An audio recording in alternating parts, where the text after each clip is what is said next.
Bien le bonjour, installe-toi, mets-toi à l'aise, le petit verre d'eau, le petit thé, le petit schnapps dedans, tu fais comme tu veux, tu te mets juste dans de bonnes conditions. Je filme de plus loin, t'as vu? Non pas que j'aime pas être en gros plan. Enfin... Donc cette playlist s'appelle les 3 R. 3 raisons, bonnes ou mauvaises, ça c'est à toi de choisir, de lire un livre. Alors comme son nom l'indique, je vais donc te présenter 36 raisons de lire un livre. Bah non, 3, faut suivre Jean-Michel. Je ne présenterai ici que des bouquins que j'estime par-dessus tout. Ça veut pas dire qu'ils sont par-dessus tout, ça veut dire que je les estime devoir être lus par tout le monde. Vous pouvez avoir un avis différent, d'ailleurs vous pouvez me le donner tranquillement si jamais vous aimez ou pas les livres que je présente. Il n'y en aura donc pas beaucoup dans cette playlist et ils sortiront pas régulièrement. Donc vous attendez pas à en avoir un par semaine, un par mois. C'est vraiment quand un bouquin m'aura marqué par-dessus tout, je le ferai apparaître ici. Je déclare officiellement ouvert ce format avec huis clos ma gueule. Ah, de Jean-Paul Sartre. Regarde là. Huis clos suivi de les... Comment ça suivi de... Oh Régis, c'est quoi ce bordel? Non, alors dans l'édition folio, il y a un bonus, il y a les mouches. Alors moi ce que je te présente c'est huis clos, mais vu qu'il y a le bonus les mouches, dans cette vidéo je vais te faire un bonus avec 3 raisons plus légères de lire les mouches. Ha! Et ouais, c'est comme ça, première vidéo, déjà un bonus. Cette chaîne, c'est de l'amour. Donc, 3 raisons de lire huis clos. Raison numéro 1, l'auteur. Jean-Paul Sartre. Je te fais pas sa bio, ça t'intéresse, tu peux aller chercher sur Wikipédia, tu peux aller chercher des biographies de l'auteur, il a vraiment une vie hyper intéressante. Je vais juste te donner quelques points, quelques points de repère on va dire. C'est un auteur profondément humaniste. À la sortie de la guerre 39-45, il va écrire des textes notamment sur l'antisémitisme en France, sur la place des Noirs aux États-Unis. Il va avoir un gros penchant pour l'extrême gauche et il va mettre un gros soutien de l'URSS à la sortie de la guerre. Et c'est d'ailleurs pour ça qu'il va être surveillé par le FBI. Jean-Paul Sartre, auteur français, surveillé par le FBI. Ouais, il est badass, ouais.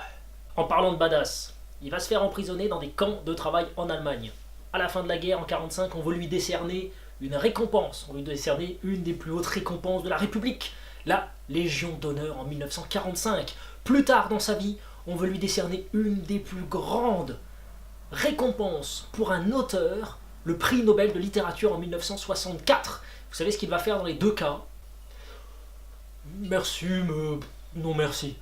Bon là je résume, mais en gros ce qu'il va dire, tout simplement, une phrase assez célèbre, c'est, qui va faire d'ailleurs un gros tollé, c'est « Aucun homme ne mérite d'être consacré de son vivant ». Raison numéro 1 donc, Sartre, c'est badass. Raison numéro 2, c'est une pièce de théâtre, et ça c'est super plaisant à lire. Un seul acte, 5 scènes, 3 personnages. Il l'a initialement écrit pour 3 de ses amis qui voulaient pas léser, tu sais, genre... il voulait pas qu'il y en ait un qui ait plus de temps de présence sur scène que l'autre, sinon ça allait créer des jalousies, et donc voilà, il a écrit huis clos. C'est de la philo, c'est de la psycho, et c'est simple, et c'est plaisant, et c'est ça qui rend le texte puissant. Pour tout vous dire, je veux pas les mettre sur le même plan, bien entendu, mais j'en suis sorti aussi grandi qu'en ayant lu le Banquet de Platon, sauf que le plaisir de lecture n'était clairement pas le même. Autant le Banquet de Platon, j'ai dû m'y replonger des dizaines et des dizaines de fois pour m'imprégner des textes, pour comprendre finalement si c'était ironique ou s'il voulait parler directement. Autant là, la première lecture, j'en étais directement imprégné. J'en suis sorti en me posant des questions sur mon rapport en société, mon rapport à la société. Troisième raison, l'enfer, c'est les autres. Combien de fois t'as déjà entendu cette phrase? Tu l'as peut-être même déjà utilisée. Et ça vient d'où? Ça vient d'où? Ça vient d'où? Eh oui, dans le mille, enfin, dans huis clos. Allez, petit synopsis pour le plaisir. Un homme, 2 femmes, 3 sièges, et puis rien. Chacun est le bourreau de l'autre. Ne te reste plus qu'à le lire. Voilà, ne pars pas, il y a un bonus, on l'a dit. Alors les mouches, saloperie de bestiole. Donc 3 raisons rapides, c'est un bonus, faut pas déconner, de lire les mouches. Raison numéro 1, première chose qui me vient en tête, tragédie grecque. Le style de cette œuvre, c'est basé sur la tragédie grecque. Ça peut être une porte d'entrée vers d'autres œuvres qu'on estime plus compliquées, mais qui honnêtement ne l'est pas, mais bon, c'est pas le sujet ici, vers Racine, des Alexandrins, des Vers. Là, on est sur quelque chose de plus plaisant à lire, plus direct, on va dire, dans la compréhension. Donc ça peut être une première marche vers ce genre d'œuvre, et c'est très très bien fait. Raison numéro 2, là on retourne un peu sur l'auteur. Sartre a écrit cette pièce pour une comédienne en devenir. D'accord ? Donc en gros, c'est un de ses amis qui avait une comédienne en apprentissage, on va dire, pour devenir actrice. Et il a demandé à Sartre de lui écrire quelque chose pour qu'elle puisse apprendre le métier. Donc voilà, Sartre, c'est quelqu'un à qui tu dis tu m'écrirais pas un petit gribouillis là, vite fait, pour que je... Ouais, non ? Et il te fait un chef-d'œuvre. Voilà. Ce qui est très intéressant surtout, c'est qu'il transmet à nouveau ses idées.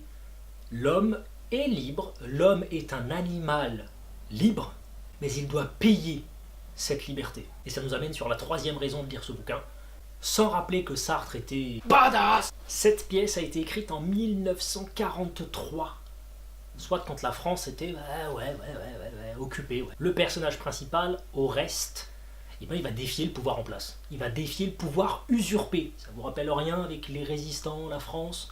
Et ouais, Oreste, c'est un résistant. Et écrire ça en 43, c'est couillu. Allez, petit synopsis pour le plaisir. Oreste, enfant, va être chassé. Voilà, il va revenir en tant que jeune adulte. Sa sœur Électre est réduite en esclavage par sa mère, Clytemnestre, et son beau-père, Égiste, qui est l'assassin de son père naturel, Agamemnon. Une nuée de mouches est sur place. Ça représente un peu la culpabilité finalement des habitants.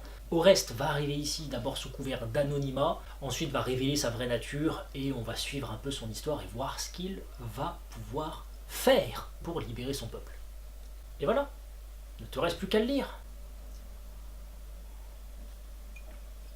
N'hésite pas en commentaire à me dire si tu l'as déjà lu, si tu es du même avis que moi par rapport à ces deux œuvres ou si tu as un avis différent. Et puis n'hésite pas à me proposer tout simplement d'autres œuvres de Sartre que je n'aurais peut-être pas lues et que je pourrais découvrir grâce à toi. Allez, je te dis à très vite pour de nouvelles aventures et en attendant, bonne lecture.